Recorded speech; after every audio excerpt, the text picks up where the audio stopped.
కీళ్ళు కండరాల నొప్పి ఇప్పుడు 30లలో ఉన్న వారిలో కూడా కనిపిస్తున్న సాధారణ ఆరోగ్య సమస్యలు.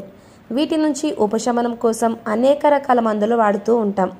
వాటి వల్ల వచ్చే సైడ్ ఎఫెక్ట్స్ కూడా భరిస్తాం. కానీ ఇంట్లోనే ఉండే కొన్ని పదార్థాలతో కీళ్ళు కాళ్ళ నొప్పుల నుంచి ఉపశమనం పొందవచ్చు. అవేంటంటే నల్ల శనగలు, బాదం పప్పు, బెల్లం. ఇవి నొప్పుల నుంచి ఉపశమనం కల్పించడంతో పాటు అనేక ఆరోగ్య ప్రయోజనాలు కూడా అందిస్తాయి. వీటిని ఉపశమనం కోసం ఎలా వాడాలో తెలుసుకుందాం. దీనికోసం 1 స్పూన్ శనగలు, 4-5 బాదం పప్పులను తీసుకొని ఒక గిన్నెలో నీళ్లు పోసి నానబెట్టుకోవాలి. వీటిని రాత్రంతా నానబెట్టి ఉదయాన్నే బాదం పప్పు పొట్టు తీసి శనగలతో కలిపి నెమలి తినాలి. తర్వాత చిన్న బెల్లం ముక్క కూడా తినాలి. ఇలా తినడం వలన వీటి బెనిఫిట్స్ శరీరానికి అంది త్వరలోనే కీళ్ళు, నడుము, మెడ, ఆర్థరైటిస్ నొప్పులు తగ్గిస్తాయి. డయాబెటీస్ కూడా రాకుండా అడ్డుకుంటాయి.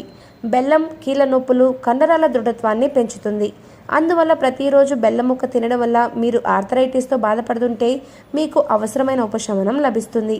ఇది కీళ్ళు మరియు కణజాలలో నొప్పి మరియు మంటను తగ్గించే ఒక పరిస్థితిని తగ్గించడంలో దోహదపడుతుంది. నల్ల శనగలు ఎముకలకు ఒక వరం. దీనిలో పాస్పేట్, ఐరన్, మెగ్నీషియం, మ్యాంగనీస్ మరియు జింక్ యొక్క మంచి ప్రాపర్టీస్ కాకుండా నల్ల శనగలలో కాల్షియం మరియు విటమిన్ కే కూడా అధికంగా ఉంటుంది. ఇది ఎముకల ఆరోగ్యాన్ని కాపాడడంలో సహాయపడుతుంది. బాదం పప్పులో ఒమేగా 3 ఫ్యాటీ యాసిడ్స్ అధికంగా ఉంటాయి.